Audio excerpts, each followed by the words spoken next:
All right, here we go. Episode 145 of the Charm City Birdwatch podcast. I'm your host, Nolan McGraw, coming at you here 8:30 a.m. on a Tuesday. Up bright and early today. Super bright and early. I'm not feeling it. I am not a morning person at all, but had to drop my car off at the shop for the second time in 3 weeks. Just loving life right now. Loving life. Nothing could go wrong. Nothing can bring me down. But hey, we're here. We got an episode for you. A little bit delayed. Would have liked to have gotten this out over the weekend, but couldn't do it. NCAA tournament going on, and no, it wasn't because I had my feet kicked up all weekend and I was too lazy and just watching basketball. I was waiting for the Terps to be done. And now they are done, and we can finally recap everything. But the timing of this is just, it's just one of those weeks, one of those crazy weeks in the sports world where it's not just the tournament. I could do a whole hour, could do 2 hours on the tournament, not just the Terps, everything else. What we do have to talk about in addition to Maryland basketball is NFL free agency. It's been a crazy week, absolutely insane week in free agency. The Ravens doing plenty for us to talk about here, and some things they didn't do we can talk about. So it's going to be jam-packed.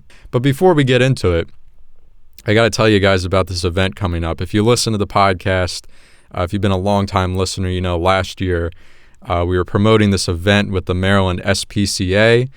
It was going to happen in April last year. Everything, shut down, obviously, with the pandemic. They couldn't hold this event. But they've been working hard all year, and now they're back here, and they've got a solution. And like a lot of other things, they're going virtual. So from April 12th to the 17th, you can join the Maryland SPCA for their virtual Festival of the Animals. It's the doggone best way to support your community, raise money to save homeless pets, keep families together by joining a fundraising team, or you can create your own with your family, friends, or neighbors. Every dollar raised is going to give sick and injured pets a second chance and help support families in Baltimore with pet food assistance, vet care, and more. When you register for just $29, you'll receive a free festival t-shirt and a commemorative medal. So go ahead, you can sign up right now for the virtual Festival of the Animals at mdspca.org/birdwatch. That's right, mdspca.org/birdwatch. All right, Maryland basketball. We are not even 12 hours removed from this loss to Alabama in the second round. But I'm trying to think back to the last time I recorded. Did we even know Maryland's seed the last time I hopped on here to record? I don't think so. We knew they had beaten Michigan State, lost to Michigan, should probably be enough to get them in. Didn't know the seed. They end up being a 10 seed, East Region, matched up with UConn, a very good UConn team in the first round, in the 10-7 matchup. And you want to get an idea of just how good UConn is. Some people out there buy into this, some people don't. I think with all things in sports, it's a bit of a balance when I talk about this subject, but analytics. And it's almost a buzzword at this point, the word analytics, with how much it gets thrown around, and people almost don't really know what they're talking about when they bring up analytics. They just throw it out there like a coverall statement. But in terms of analytical rankings, I myself and a lot of other people enjoy reading and looking at the KenPom rankings for basketball. Speaking of these analytics, you look at UConn, and they have been updated since the tournament has taken place. But at the time that the tournament started, UConn was one of just a handful of teams to be ranked in the top 25 in both offense and defense. Not a lot of teams. We're talking about, Gonzaga, obviously there, Michigan, Illinois was there, Houston, some really good teams. Maybe Alabama, I don't know. They might have been fringe on offense, but certainly they're on defense. Colorado looks like. So, again, not a lot of teams, and some good teams.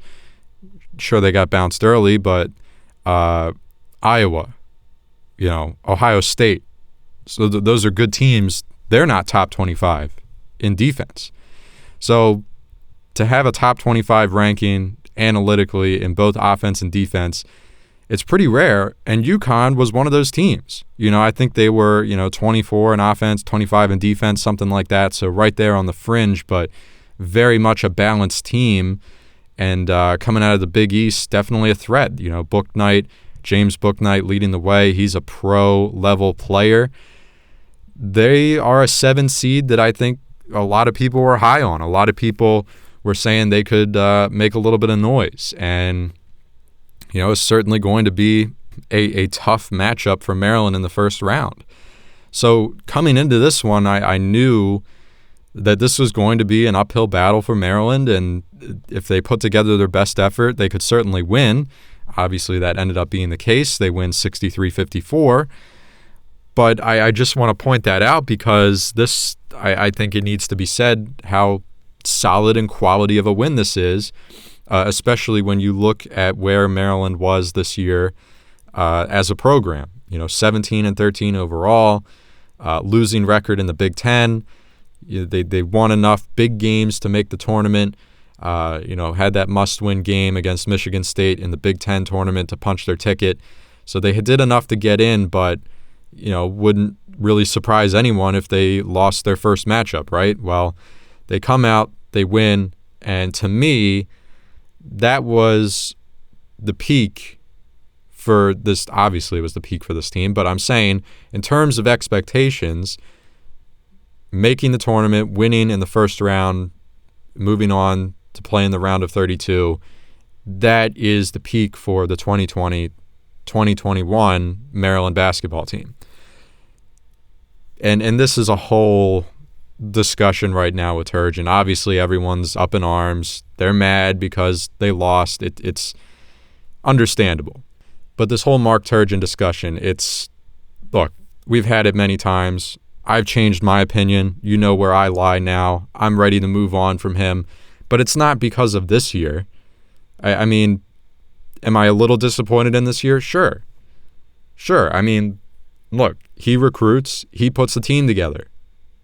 He knew that Anthony Cowan wasn't going to be here because he was a senior last year, so he's guaranteed to be gone.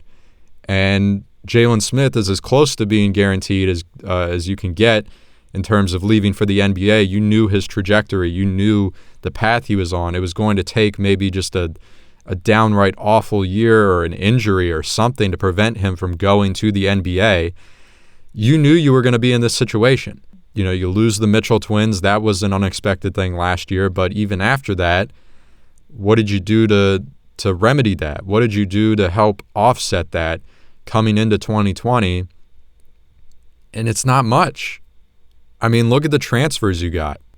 You got Galen Smith, and you got Jarius Hamilton, who has a little bit of the height, but he's not a big man that plays in the paint.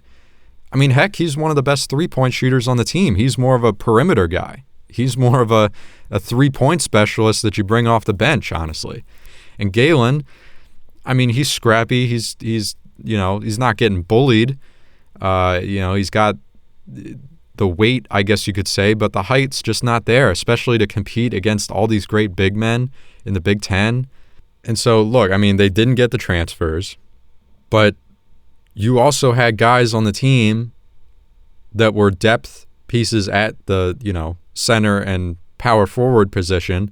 Josh Tomaic, Ricky Lindo. Those guys left. Lindo went to, Washington? I don't even know I can't even remember what school Lindo went to. Presumably it was a smaller school, lower mid-major. He's going to be a starter there that I haven't checked in on him. I don't know what he did this year. Wish him the best. Tomaic goes to San Diego State, if I'm not mistaken. They're a tournament team, so not a bad landing spot there. But one has to ask, after the Mitchell twins left in the middle of the season last year, coming into that offseason, if you're Josh Tomaic, if you're Ricky Lindo, you see a clear vacancy here. There's a very clear vacancy at the big man position. They both felt compelled to leave still. Had they stayed, definitely would have gotten minutes. Not saying that Mark Turgeon still wouldn't have brought Galen Smith in or Hamilton or these other guys, but if you're Tomajic or you're Ricky Lindo and there's a clear vacancy there at big man, you're presumably going to get an increase in minutes. I don't see how that's anything but an indictment on Mark Turgeon and what he's doing here. Why else would they leave? This isn't like the Mitchell twins. The Mitchell twins had drama and there was, performance issues with them in terms of academics. That's just not going to stand. You got to pull your own weight if you're a student athlete. It's unfortunate. It puts Turgeon in a tough spot. I know he didn't expect that to happen, but it's the situation they were in, and he didn't do anything, and he didn't present an opportunity enough, I guess, or make a strong enough case for guys like Lindo and Tomajic to stay. And then in addition to that, you had other bench players leave, like Sorrell Smith, who was also concerned about minutes he was going to be getting. I know I kind of went off on a tangent there in terms of where the team was contextually, but it certainly doesn't get a pass for that. Like, by no means when I say that I am satisfied with Maryland in 2020/2021, that doesn't mean I'm satisfied with the way things have been for the last 10 years. I'm just viewing, my expectations for this year through the lens of just this year. I'm not bringing into account the last 9 years when I look at the 2020-2021 season. The preseason, they were projected to be in the bottom of the Big Ten, middle of the pack at best. I could have told you that. You look at this roster in the preseason, I thought it would have been impossible for them to make the tournament. Downright impossible. Season starts, they get to 4-9, 5-9 start. I'm thinking, yep, gonna be a really long year. Gonna be a really, really long year. And here we are. It's March. They make the tournament. They win a game. Lose to a really good Alabama team. I'm satisfied this year. I'm satisfied. That's just me, and it doesn't mean I've been satisfied the last 10 years, but as far as my view of the team in this year alone, I don't know what more you could want. They won a game in the Big Ten tournament too, something they hadn't done since 2016. So you get a win in the Big Ten tournament, go up against the best team in the conference in Michigan, you lose. No surprise there. I mean, what did you expect them to beat them and then go on a run and beat Ohio State and make the finals? No. Just want them to have a good showing. And they won. They had a good showing. They won a must-win game and then came out hot and put a scare into Michigan in the first half of that game. I was satisfied with how they performed in the conference tournament for the first time in a long time. And then we get to the NCAA tournament. They draw a pretty tough 7 seed with UConn. They win. A really solid win, too. 63-54. Maryland was in complete control for most of this game. UConn made a late push, but Terps did enough to hold them off. I'm satisfied with this year. Moving forward, that's a different story. What happened the last 9 years, that's also a different story. But right now, for just this year, I'm satisfied. Let's get into the details here of these games. I mean, the UConn game, very satisfying. Again, I've seen this trend here going back to really the last 4 games they played here. All their postseason games, Maryland's got off to a hot start.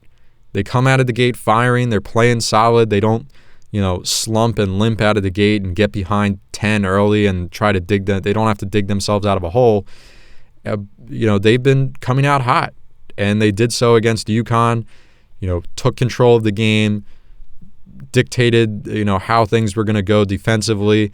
And right from the get-go, you could see that the focus was on containing James Bouknight, and that they did. He played a full 40 minutes. Bouknight did not leave the court. A full 40 minutes for him. He shot 6 of 16, 1 of 6 from three-point range, missed 4 free throws. That was very surprising. And look, 15 points total, had 3 turnovers. That's as good as it gets, limiting a future pro player. And the rest of the group, they didn't pick up the slack. I mean, Gaffney off the bench had 12. But look, R.J. Cole, 3 of 12 shooting. Terrence Martin, 1 of 10 shooting. Terrible. Just terrible for for the UConn Huskies, and Maryland just had their way with them almost from start to finish. They just dictated the pace on both ends, and it wasn't just defense. Like I said, Maryland doing more than enough on offense to, keep UConn down. And that's not something you can say often about this team, where we knew they had the defensive power, but they don't always take advantage of it and then turn that into points on the offensive end. They did that in this game, and Eric Ayala had an exceptional game. 8 of 14 from the field, 3 of 5 from beyond the arc, 23 total points, added 5 rebounds, 2 assists, 3 steals, and was perfect from the line, 4 for 4. Tremendous game from Ayala. And there was a certain point in the second half where I think he had 21, and he finished with 23. I think down the stretch he just had 2 free throws. Clutch free throws, I think. They came late in the game, but there was a point in the second half where he was at 21. I thought he was going to hit 30. I thought he was going to have his career game in the tournament, but this is still up there in terms of career performances for him. And he wasn't alone. It wasn't a one-man show. Wiggins goes 5 of 9, 4 of those 5 from beyond the arc. He chips in 14. Dante Scott, 4 of 7 for 12 points. Just a really good effort all around. Hakeem Hart went 3 of 5 for 6 points. Daryl Morcell, a nice gritty 7 points from him. Added 7 rebounds. That's a Daryl Morcell. This is the most Daryl Morcell stat sheet I think I've ever seen. 7 points, 7 rebounds, 4 assists, fouls out with 5 fouls.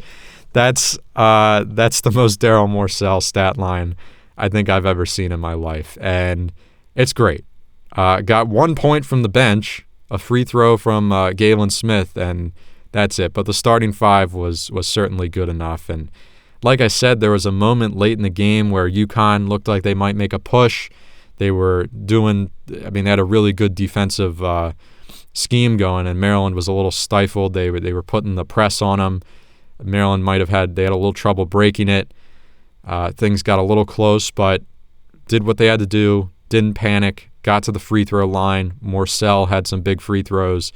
So just a great job, start to finish, for Maryland in this game. They beat a really good UConn team and move on. They get Alabama. I was giving them a slight chance just because, again, they had, in those 3 postseason games at the moment, they had come out strong, and they came out strong against Alabama. They came out, they grabbed an early lead, did not last that long. Eventually Alabama just started hitting their threes, and they never looked back, but Maryland didn't slump out of the gate. I mean, they came to play. And I'm just looking at the stat sheet right now, and I'm still baffled by the way this game went last night. Look at this. Dante Scott, 12 points. Eric Ayala, 13. Aaron Wiggins goes off for 27. Morcell chips in 10. Hakeem Hart, your last guy in the starting 5, he had 6. That's about as the most productive stat sheet I've seen out of this starting 5 in a long time. Again, not a lot from the bench, only 5 from Hamilton, 2 from Smith, and then garbage time bucket for Scholl. They were pretty good on offense, and look at this team stats. They shot 53% from the field and lost by 19. It's weird, You shoot 53% from the field, only turn the ball over 8 times. Alabama turned it over 10, by the way.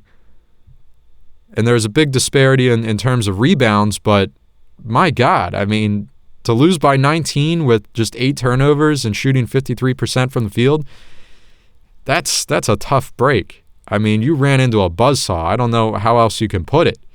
Alabama, we know what they did. They shot 48% from 3. They hit 16 of their 33 3-point attempts. They're run and gun. They jack up the threes left and right. They're volume shooters. Usually don't hit at this rate. I mean, the reason they were successful this year is because, they're good from 3, but they shoot a lot of them. It's not like they're the most efficient 3-point shooting team. 48 is definitely on the high end for them. They're probably, on a good night, they're usually around 40 to 42 is a typical good night for them with the at the rate they shoot 3-pointers to hit around 40% of them in a game. They usually finish with a win, but to hit 48, damn near half of their 3-point attempts, it is what it is. Maryland loses, and they're bounced from the tournament. It was a sad scene when they got pulled off the court. Turgeon did a full sub rotation, got a lot of these bench players in there for the last couple minutes, let them get a taste of the NCAA tournament. A lot of those guys we don't see often. And you see the emotion from Aaron Wiggins. You see the emotion from Daryl Morcell. That could be his last game as a Terp for Daryl Morcell. It's just not a way you want to go out, especially a defensive-minded guy, to go out in a game where you give up 96. That's going to leave a sour taste in his mouth for sure. So, but like I said, I'm satisfied with the way they performed this year. Moving forward, there's still a lot of question marks with Turgeon. What are they going to do? He's got 2 years left on his deal. This is the big offseason. I mean, we're going to have to keep an eye on this. Does he get the extension? I don't know. I don't know if they're going to be so quick to give it to him. I kind of hope they don't. It's unfortunate he didn't get a chance to take last year's team into the tournament and see what they could have done, because that was not only his best team, but that might have been the best Maryland team since the early 2000s. I think you could make that case. It's either them or the 2010 team that lost in the second round to Michigan State. That will always be just one of the biggest question marks in this program's history. I mean, years and years and years from now, you're going to look back on that and say, man, what if that team got to play? How deep would they have gone? And just, it's disappointing. And I feel bad for Turgeon from that standpoint. That's just something completely out of his control. He absolutely deserved the right to take that team into the tournament and prove his worth and change the narrative. And he didn't get a chance. So that's always going to be there, but it is what it is. It's just 1 year out of 10. And you look at the other ones, look, this year, COVID stuff, not the best team. They exceed expectations. That's fine. The rest of the years, not much to show for it. And some good teams during those years. It's going to be hard to justify, giving him an extension. But the issue is, if he doesn't get his extension this offseason, does he just pack up and go? He might. I mean, we see that all the time with college coaches. Why do you hang around? Why would they hang around until the end? He can get a job easily. Next year's team, the trajectory was looking up in terms of recruiting, but if Turgeon bounces in the event that he doesn't get his extension and he leaves, what do you think these recruits are going to do? I mean, they agreed to come to Maryland to play for Mark Turgeon. They didn't agree to come to Maryland to play for whoever the coach is going to be if Turgeon leaves. And I don't think that's reason enough to keep Mark Turgeon. You don't keep Mark Turgeon just so this next year guys don't leave. Whether you fire a coach or he leaves on his own by his own decision, you're going to go through a tough year. I'm just stating that as fact. You got to bite the bullet is kind of where I'm at. Whether he plays out his contract or not, there's always going to be that transitional year in terms of switching college coaches at these major programs where it's probably going to be a down year because guys, you're going to have to, new coach is going to have to come in and start recruiting his guys. He's not going to inherit a good team. That's just not how college basketball works. So no matter what happens, Turgeon gets fired or he decides to leave, the team's going to have to go through a down year. It's just going to happen. So Maryland fans, if you want Turgeon gone and he leaves, maybe that'll be reason enough for you to celebrate. But I got news for you. The year after he leaves, team's not going to be good. The team's going to struggle to make the tournament again. It's just a fact. They're going to lose all their depth. They're going to lose all their good recruits. Don't expect him to leave and then immediately see better results. You're going to have to wait a year or two. I think a change does need to be made because after 10 years, look, the tournament results aren't there, and quite frankly, the regular season results aren't there. they get up for big games. They won plenty of big games at home, and recently, in recent years, they won some big games on the road. They would win those games, but when it comes to finishing and winning the Big Ten regular season or going on deep runs in the Big Ten tournament, they didn't do that either. So in terms of stuff that should go on your resume as a coach, what does Turgeon have? 1 Big Ten regular season championship. That goes on the resume. And then what else is there? 2 Sweet 16 appearances. That's it. Nothing to show in the Big Ten tournament. No trips to the Elite Eight or beyond. Yeah, the resume isn't there, and that's what it's all about. It's about results, and they're not there. So I'm enough with that. I'm moving on. I'm way behind here. I got more than enough to talk about in terms of the Ravens, and quite frankly, I don't even know where to start, and I'm probably going to forget a lot of stuff because it's been just a super busy week in terms of what the Ravens are up to. Let's just start. I'm going to go in no particular order here, but let's start with one of my favorite additions here, and that is Kevin Zeitler. Offensive lineman, he's a guard, veteran guard in this league. Used to play in Cleveland, played in Cincinnati. He's coming from the Giants right now. Been in this league a long time, been in the AFC North for many years. Just a sturdy offensive lineman. Doesn't miss games, shows up. Is he a big-time offensive guard, one of the best in the league? No, he's not. He's middle of the pack. He's average to slightly above average. But you know what I like about him? He fills an immediate need at guard. Look, after the Ravens lost Marshall Yanda, they had trouble filling that void. Then they couldn't plug it in. Tyree Phillips struggled there on the interior. Ben Powers sort of had some okay time there, but not consistent, and it was tough. Really tough. You knew you weren't going to get a Marshall Yanda level player at right guard last year, but they didn't even come close. I mean, they had bottom of the barrel guys starting at right guard, and left guard pretty solid. Center had some question marks as well, but just right guard was probably the biggest blemish last year. So you bring in a veteran guard, and he fills an immediate need. He's not on an expensive contract. The Ravens got him for a pretty good deal. And he plays. He's healthy. He suits up on Sunday.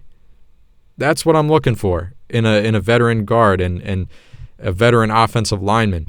And speaking of Marshall Yanda, apparently Marshall Yanda, him and Zeitler have some sort of relationship, I would assume, with both of them playing in the AFC North for so many years. They have a bit of a brotherhood and camaraderie there from being fellow offensive linemen. And apparently Marshall Yanda helped sell Zeitler on the Ravens, helped get him to Baltimore and say, hey, this is the type of team you want to play for. If you're looking for a team in free agency, or he had been cut by the Giants, so, he's looking for a new home. Talked to Marshall Yanda, said, yeah, you'd fit right in with the Ravens. He is getting up there in age. Maybe the injuries do start coming, knock on wood, but as far as his track record and the price you got him at, you got to like this. And I mentioned there that the Giants had cut him. He's not, reaching the end of his contract here and entering free agency that way. He's on the market because he was cut. And that's a key thing to note here because, since he was cut and not just a regular free agent at the end of their contract, when the Ravens scooped him up, he has no bearing on their comp pick situation. This was a day one move of free agency, or day one of the legal tampering period, whatever we want to call it. This was like last Monday when this happened. And later that day, another offensive lineman got signed, and Kansas City got Joe Thuney, signed him to a really big contract. And now, look, you want to compare Zeitler and Thuney. Kansas City got the better player, I'm sure, but they certainly are going to feel it with their wallet. Look, I mean, would it be great for the Ravens to have a guy like Thuney? Sure. Would welcome that.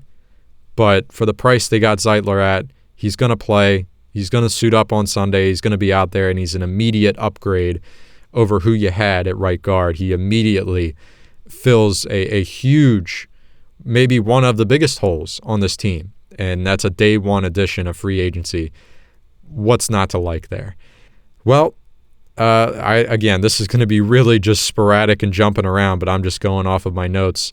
I'll try to keep the timeline somewhat in order, but next big thing is a couple of guys that were leaving from the pass rush department. Not really much of a surprise. Matt Judon, Judon and Ngakoue, both heading elsewhere. Judon heading to New England. A little surprised by that. Didn't see New England as a landing spot for him. And Ngakoue to Vegas with the Raiders. Both got big money in terms of average annual value on the market. You know, we're talking like 12, 13, maybe even 14 million for Judon. It's up there. Big contracts. Big money for these two guys. We saw this coming, right? Two guys that have done enough so far in their careers to price themselves out of Baltimore. Ngakoue only being here for half a year, but still, again, don't have the full details, but, we've said it millions of times. The Ravens do not overpay for guys that range from decent to even good. I mean, there's good players. The Ravens just won't re-sign in free agency because they're not willing. They're not going to overpay for guys, and that's how good franchises are run in this league. You don't overpay for good talent. You're willing to pay and bite the bullet and overpay a little bit for great talent, but just certainly not for guys like Judon. And Ngakoue was a guy that just didn't really fit in at all with the Ravens. So Judon, we saw what he did for 4 years with the Ravens. Does he go to the next level in his career with New England? Possibly. Does he turn into a double-digit sack type of guy? I don't know. I'd be interesting to see. I didn't expect him to go to New England. I didn't think he would be Belichick's style of player. Obviously, look, what the Ravens got out of Judon, exceptional value. He was a late-round pick, came in here consistent, in what he did, in that 8-9 sacks a year. And it's his position, it's not all about pass rush. He did a pretty decent job getting after the quarterback. Again, 8-9 sacks a year. It's nothing great, nothing crazy, but he's not a bull rush guy. He's not put his head down and rush the quarterback every play. He does other stuff. He sets the edge. He's pretty damn good at that. He can even drop back and fade into coverage a little bit. So does pretty well moving sideline to sideline, like his speed. I think he's a solid overall player, just not a guy I'm willing to pay that much money for to keep in Baltimore, especially now, with all these other prospective contracts and all these immediate needs you have on this team. You don't overpay for a guy like Judon. Those guys both gone. Again, not much of a surprise. Don't know what to say other than that. But again, this is what I've been talking about this for weeks now. We knew this was coming. You have to fill this void. Who are you going to bring in to replace these guys? I mean, just from a depth standpoint, we know Pernell McPhee's coming back. That's just a rotational piece. But Jihad Ward, he's not coming back. So there's a depth piece that's out. How are you going to fill this? Because it's just, other than Calais Campbell and Pernell McPhee, who are you going to fill that with? So the Ravens do have an answer for that, and that is Tyus Bowser. This may be the most unexpected move that the Ravens have made. Tyus Bowser returning in 2021 and playing on a deal that I'm just stunned by. We talked about Judon, talked about Ngakoue, two guys that had done enough to price themselves out of Baltimore.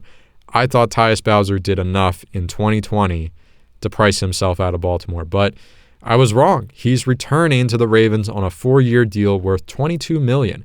That's a bargain. That's an absolute bargain. And look, I'm sure there's an out for the Ravens in this contract. Maybe after 2 years, 3 years, he might not be locked in for a full 4, but $22 million for 4 years, that is a bargain for a guy that took a huge jump in 2020. The question is that truly who he is as a player? Is that who he's going to continue to be? If the answer is yes, the Ravens got a nice bargain deal here. If the answer is no, they didn't overpay. You'll regret the contract to some extent, but you can't be too mad about it. It's not like they wasted money here. And again, there's an immediate need to fill at pass rush and outside linebacker, edge rusher, whatever you want to call it. The Ravens need those guys. So to bring Tyus Bowser back, he knows the system, excelled last year, seems to have an upward trajectory in terms of his production. I think this is a nice move. Maybe this is a product of the lower salary cap. Maybe this is a product of the weird COVID offseason. I don't know. But it's worked out to the benefit for the Ravens.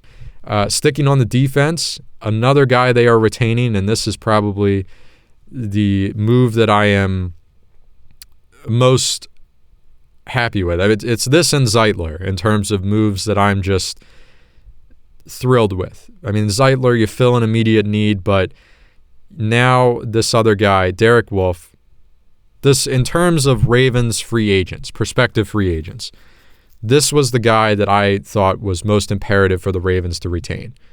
I would throw Gus Edwards in that conversation, and he's coming back, but Gus Edwards was a restricted free agent, Derek Wolfe unrestricted, so a little bit different, a little bit easier to retain Gus Edwards, and he is coming back as well, which is great. We can get to that in a minute, but Derek Wolfe, in terms of unrestricted free agents, he was the most pressing guy I wanted them to bring back because I've said this many times, but look at what he did last year. He came in, I think a lot of people thought he was just going to be a vet that they were going to pair with Brandon Williams, Calais Campbell, and form this nice stout trio to stop the run. And they were, all three of them together, they were tremendous against the run. But with the season we had last year, COVID, other injuries, Calais Campbell, Brandon Williams, they missed some time. And there was a couple games where Derek Wolfe was by himself, and they paired him with Justin Ellis and Justin Madubuike, and, not starters right now. Guys that are solid. Madubuike looks like he has a pretty good future in this league, but, at the time last year, he's not Calais Campbell, he's not Brandon Williams, so you pair Derek Wolfe with those guys, and Wolfe, he carried the weight. He's capable of being the leader. It just so happens that you're lucky enough to pair him with two other leaders in Campbell and Williams and create what they call themselves the Monstars. I mean, I love this. And you get Derek Wolfe back in here. Again, didn't break the bank at all. And the price you had him on in 2020 was insane. He played, $5 million? $5 million for a one-year deal last year. They got extreme plus value out of him last year, and happy to see him coming back. Ravens will be looking to continue to be stout against the run.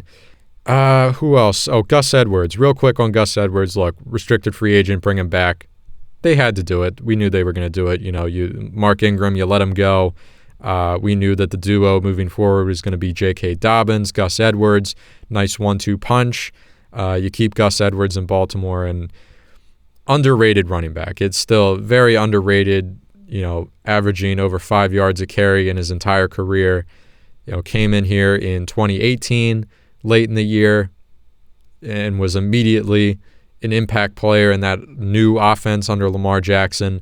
Then in 2019, as the GOAT, the number 2 guy behind Mark Ingram, still very effective. And then I think we said this a couple weeks ago talking about Edwards and how important it is for the Ravens to bring him back. 2020, I think, was the best year of Edwards' career. And he was splitting time with, Ingram was still getting a lot of touches early. And then second half of the year when they started to phase Ingram out, Edwards was still splitting his carries with J.K. Dobbins. So he's never gotten the bulk, Lions share of carries. He hasn't gotten starter level snaps, but he just continues to improve, and he continues to have better and better seasons. I think, what did he have, 7 touchdowns last year? And again, if he gets the normal starters amount of snaps, he's easily a 1,000-yard rusher every year. Gus Edwards, very important part of this offense, important to bring him back. Not really surprised. I knew they would do that just with how important he is to the offense, and keeping that 1-2 punch with him and J.K. Dobbins together. With this being a run-centric offense, you knew they were going to keep Gus Edwards for sure. Other than that, I'm trying to think what else. Oh, I guess the last thing here, the biggest thing, the thing that's got everyone up in arms, wide receiver. Everyone been out of shape about wide receiver, and I'll be honest, I'm a little disappointed as well. You know, you look at the free agent market for wide receivers, there was big names, Allen Robinson. Let's go back to the beginning. Prospective free agents. Allen Robinson's name was out there. Kenny Golladay, Corey Davis, some other guys. But those three being kind of the top of the list. You throw Juju in there as well.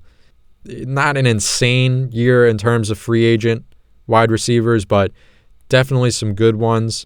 And a guy like Corey Davis, I think, would have been a great fit for the Ravens.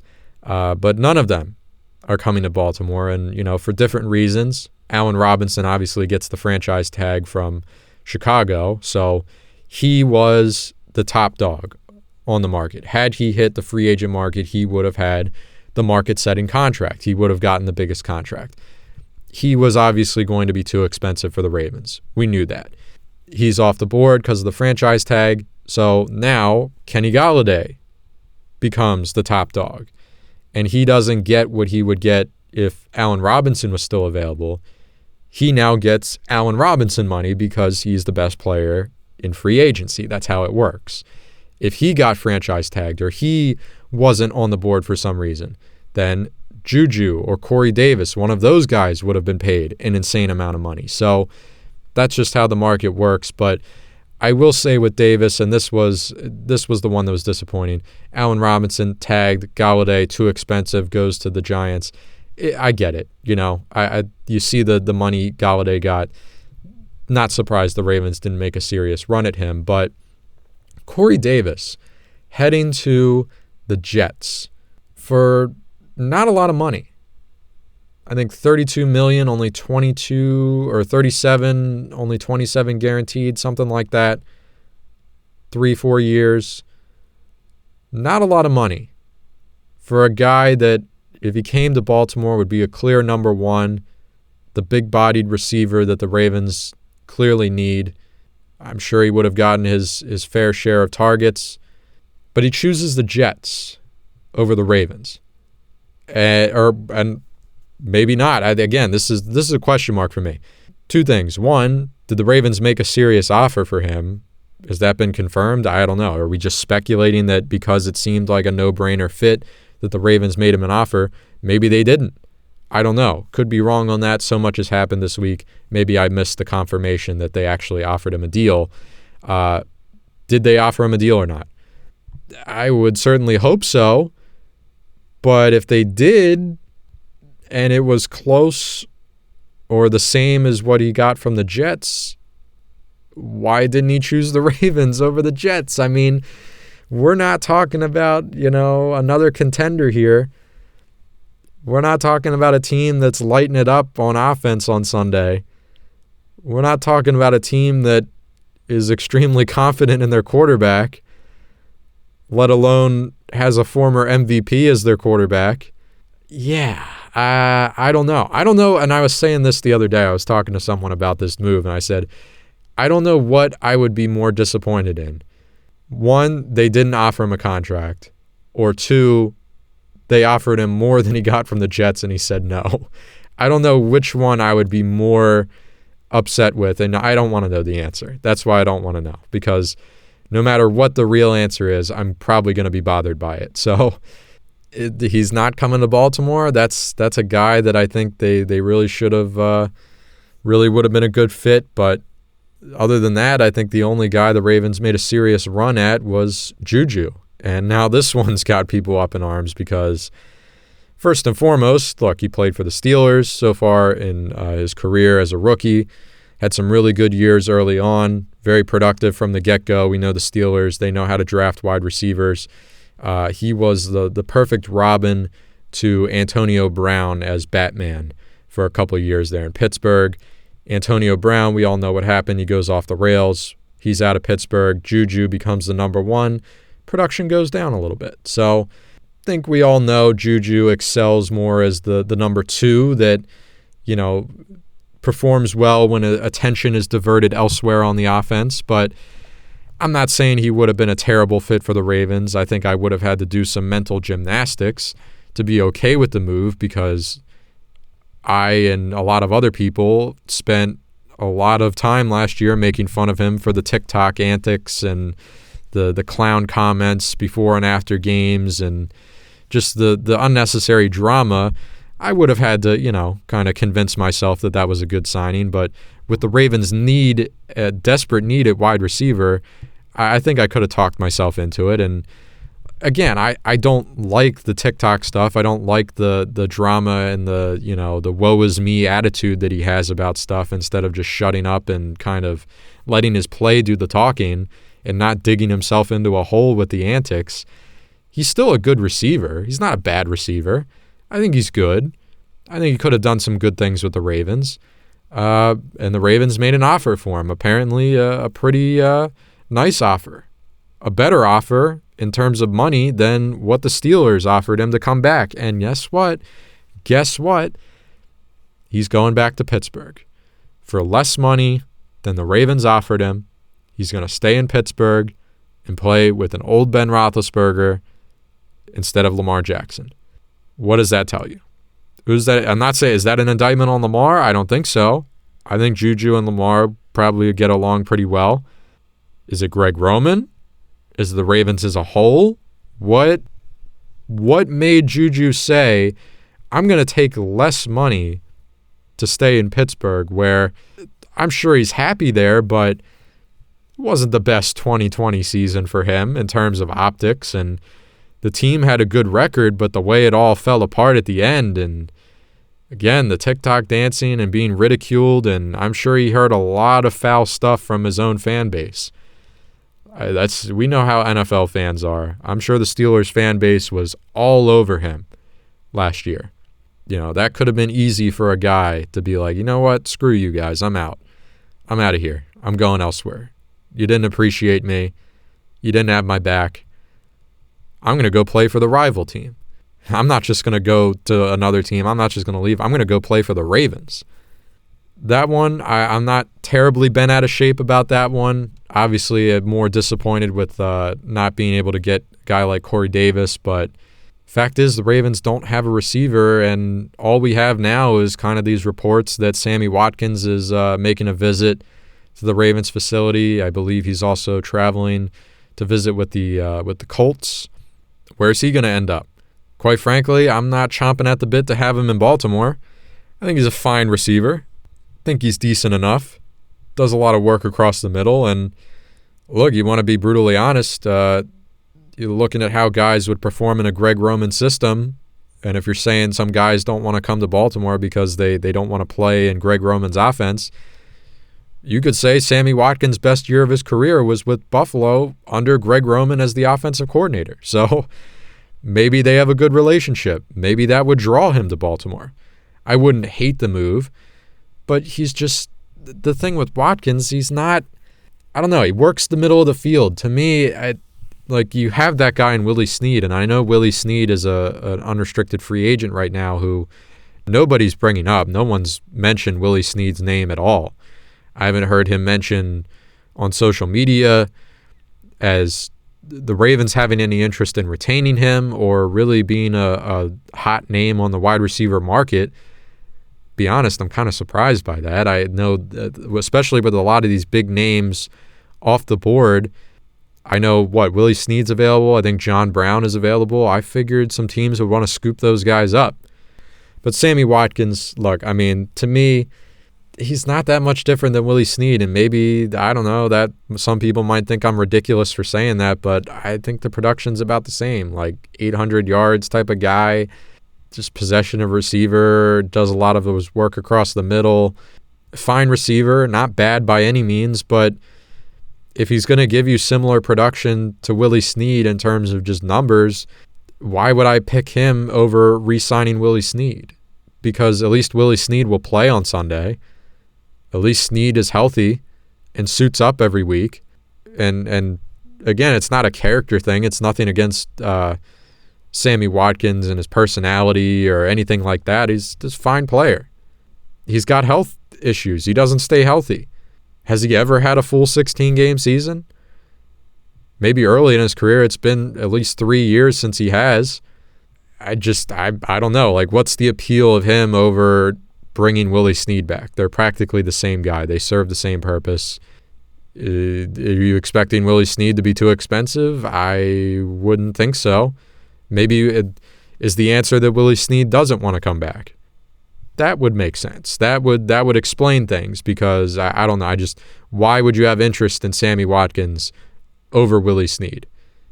Assuming both are available and want to play for you, I think that's a no-brainer. If the Ravens don't land Watkins, which it could get ugly. It could get very ugly, because at that point now you probably are assuming they're going to draft somebody.